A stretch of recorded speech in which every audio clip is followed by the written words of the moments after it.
We created CAPTCHAs to verify that humans were humans, that the person accessing a website was not a robot or a script of some kind. However, this trained people to believe that CAPTCHAs were always going to be legitimate.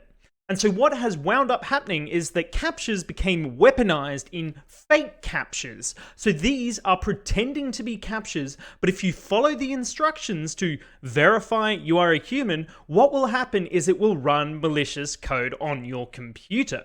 Now this is running rampant at the moment, and it is widely successful. Let's see if we can find a fake CAPTCHA page and see how it all plays out, because there's multiple different variants of this, and who knows what we'll find. So I've run a search simply for anything that has the word CAPTCHA in the URL, as this is commonly used to try to give some level of authenticity. What I've found straight away is that the top result seems to be of interest to me. 2 hours ago, a URL was scanned called CAPTCHA-verif.com. This looks extremely suspicious, so let's take a look at it. The website that was scanned was actually cracksoftwaresdownload.com, where someone was trying to download TradingView Premium. And this redirected to CAPTCHA-verif.com. So let's take a look at what CAPTCHA-verif.com is actually doing under the hood. If we take a look at the responses, it does look like there is a actual Google CAPTCHA here. We could consider that this is not a fake CAPTCHA, right? But let's dive into it a little bit further to see what we can find out. If I was to take the CAPTCHA-verif.com, what I'm going to use is I'm going to use an online browser sandbox, in this case Browserling, to be able to view this particular URL. So I'm going to CAPTCHA-verif.com, and it's going to take just a little bit, and now we get a sandboxed environment. Let's say that we want to complete this CAPTCHA, so I'm not a robot. We will actually complete the Google CAPTCHA, so it seems all legitimate, right? Motorcycles now. We all know the pain of going through these. Verify to a computer that we are human. Oh goodness, they're really going to make this a pain for me to get through. If I really wanted my cracked software here, I'd have to go through this. All right, I am a human. I am a human. I am a human. I'm marking the motorcycle. I am a human. Yes, there's plenty of motorcycles. There are plenty of motorcycles. This is horrible. Why won't this CAPTCHA even complete? You know those CAPTCHAs that just never seem to end? They just give you more and more and more. All right, we've verified we're human. Oh, sweet. TradingView software from this digitalassetkit.net. Bit interesting. It says that there's a cracked version of this software, and it's used for taking a look at the market, I guess. Let's actually see what happens if we hit this download now button. Oh, interesting. We saw evidence that text had been copied to our clipboard, and it's now telling us to press WinR, Control-V, and Enter to install this software. This is the exact same technique that is used by the ClickFix campaign and the fake CAPTCHAs, right? It's going to tell you to verify you're a human by pressing WinR. So in this case, this has opened a run terminal. If I press Control-V, very interesting. It looks like there's something suspicious added to my clipboard. We actually have something that we can investigate a bit further here now. So let's take a look at what this is actually doing rather than installing whatever this TradingView software is. Okay, so this is what got copied to my clipboard and would have been run had I pressed enter. It does look like this is retrieving an executable from this particular URL. And what it's doing is storing it in the public directory with an executable name of kk7.exe, and it's starting that executable. And then it seems to be, I guess, opening up a shortened URL in the browser, maybe not to look suspicious. So let's start with this. I'm just going to give this a scan to begin with. I'm going to spend all my day verifying. These CAPTCHAs, they don't play nice with my VM. Crosswalk, that's a crosswalk, that's a crosswalk. Come on, man, that's a crosswalk. We know that's a crosswalk. Alright. Whilst I'm at it, let's retrieve this file.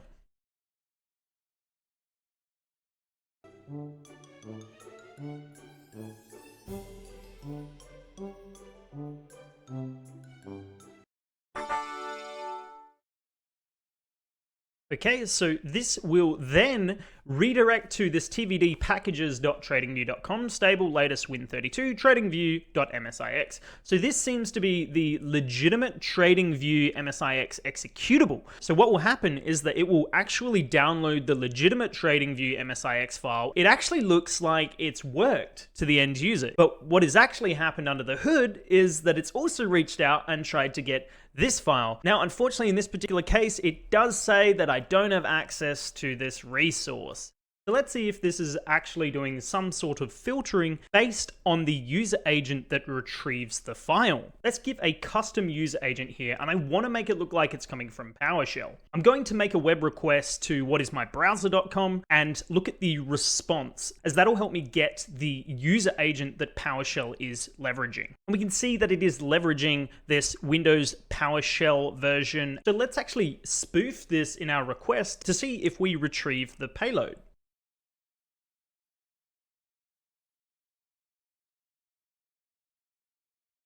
Aha, and now we can see that it has actually retrieved a file. So this is performing some level of filtering based on the user agent that's given. But by spoofing a PowerShell user agent, we get the payload. And so looking up the file hash that we retrieved on VirusTotal, we can see that this actually has 39 detections and 10 community comments. So let's actually dig into this a little bit further and see what we find. But first off, I want to show you how to harden your system against this so that if someone was to receive that type of fake CAPTCHA or that trick to install the pirated software, that it's not going to run on their endpoint. And to do that, we can disable the run command. One of the ways that we can do that is through a registry hack, and one of the ways that we can do that is through a group policy. So if I wanted to do it through a group policy, I would open up the local group policy editor here. I would go to user configuration, administrative templates, start menu, and taskbar. And if I was to filter by the setting name and then look down, there are all of these ones where we can remove something. So one of these is to remove the run menu from the start menu. So if I was to configure this, I want to edit it, I want to enable it, apply it. Now if I was to press WinR, we get this notification that there has been a restriction on the computer. Now this will impact the ability to spawn something in a particular location using the menu bar up here. So if I was to type in PowerShell, for example, it will say accessing the resource PowerShell has been disallowed because this leverages that run capability under the hood. Now, if you don't want to do it via a group policy, let's edit this. Let's disable this. We're going to go back and I'll show you now. I should be able to run PowerShell and it will run from that location. If I press Windows R, it works again. But if I add a registry key, it will also stop this from functioning. So if I was to run a command that modifies the registry key, what it's going to do is ensure that it can't run. However, I haven't run this as administrator, so I'm going to get access is denied. If I run my PowerShell session as an administrator and then run the same command, we're going to get the operation completed successfully. However, there's a bit of a problem. You will notice that if I press Windows R, it still runs. And that's because I disabled it here. So this takes precedence. If I make this not configured and now try to use Windows R, you can see that it is blocked once again because of that registry key modification. And I will give a shout out to Florian Roth, who initially brought my attention to how to harden systems against this. To cut through all the noise, we can use something like an online sandbox. In this case, I've chosen Recorded Futures Triage Tool. This actually outlines very nicely on the Windows 10 system exactly what has occurred. So we can see that it does execute the executable that was downloaded. From there, it drops a batch script that it creates. It will create a number of exclusions for the Microsoft antivirus. So it's saying don't send any samples to the internet, do not detect on anything in the C users directory. And these are very useful commands that we can monitor for to detect something like this going off in an environment. We also see that there is that invoke web request for that next stage. So after it sets up these exclusions, which seems to be what the first part of the executable is doing, it's going to download this second one called 3.exe, and it's going to be finding and killing a service called consent UI and then this binary number. Then it does a stop of that, but then it actually creates one. So there's a good chance that it's looking to see if it's already got a current infection on the endpoint, and if it does, it's going to stop that infection and start and set up this new infection. Now, what is really cool here is that it sets a failure action so that it will restart if the service is stopped. It will attempt to start it. It will set the owner to the system account for this particular directory in the public users folder. And then it will restore some access permissions on that through a ACL file that it drops there as well. Then it will run that TBQ from within that directory, which seems to be the initial dropper or downloader for Tor, and Tor is then going to be set up to run on the endpoint, as well as this Lyrebird executable. Really interesting here is that there is this fonts directory with a particular GUID identifier. If we were to open up a command prompt, let's say that we are going to our public users directory, and then I want to do a directory listing for all. There's none of that stuff in there. So this fonts directory and this identifier should not exist in that directory. And so I've got my malware here extracted, and this is that second stage that we saw dropping the Tor executable in that hidden fonts directory. Now, I have the public directory opened on my system here, and I have got it set to show hidden items. Now, if I run this executable, something you might notice is that nothing has changed in this public directory in terms of files being created and executed. And that's because it ran so quickly and was set up actually as a system file. So if I was to open up a command prompt here and look at what's in the directory, we still don't see it. But if I look what's in the directory and specify all files, we can actually see that fonts directory. So how do we go about visualizing this in the Explorer pane? Well, we can actually go to our options here, change the folder and search options. We want to go to view, and we want to locate something that is going to have recommended. And this is talking about hiding the protected operating system files. So I want to say, yes, I want to display these. And now you can see that the fonts folder has been shown. Now, they actually have a particular GUID associated with it because they're trying to trigger a COM object in the registry that would then make this look like it has the fonts icons directory. So what I mean by that is if we look in our Windows directory and we see fonts here, this has a particular A character to show that it is a special fonts folder. That is what they are trying to make occur. However, the actual COM handler for this has changed and it's not displaying it. It's just showing as this GUID identifier. So if we go into this directory, we can see the executable and this update package file that is there, which is the 17 megabyte file, which looks to be the similar file as to what dropped it on the endpoint. Now, in this case, if I wanted to remove the hidden and protected attributes, it's as simple as using the attrib binary on Windows, taking a -s -h to get rid of the system and hidden attributes, and specifying the fonts directory. And when we do that, you can see that it is no longer displayed as a hidden file or system file, and it is just a normal directory. Now, looking at one of those executables on Malware Bazaar, we can see that it has been uploaded by Chum, and they've tagged it up as I2Parcae. And this is apparently a new type of rat that is being tracked by Cofense. So apparently the I2P protocol provides a hidden service functionality quite similar to Tor.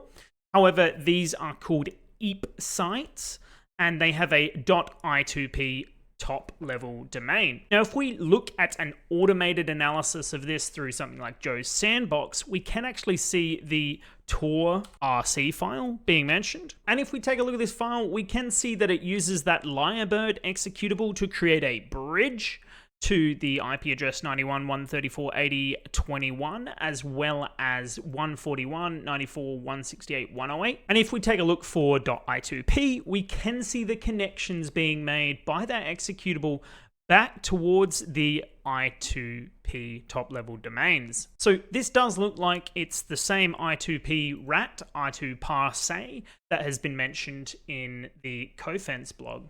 And from here, once the connection's made, that is seemingly how the command and control protocol works. What's also interesting is that Cofense mentions that in the sample they were investigating, it came from a fake CAPTCHA as well, and it had a folder which used a different GUID in the public users directory. Apparently, if this other GUID was used, it would create a hard-coded link to the My-C page. So if you tried to view it through Explorer, it would just redirect you to a legitimate folder. So this is likely what they were trying to do with the other GUID that we saw in our sample. We can see that it also mentions the use of this CNC, CLI.dll, and if we take a look at what we saw here, it is generating a log CNC, CLI.log, and this seems to be based off of that same DLL. But thanks so much for watching. I don't want to delve too much more into this because we know what it is deploying on an endpoint, and we've gone around and about today. So thanks so much. Let me know your thoughts, feelings, comments, anything else in the comments section below, and I will catch you next time.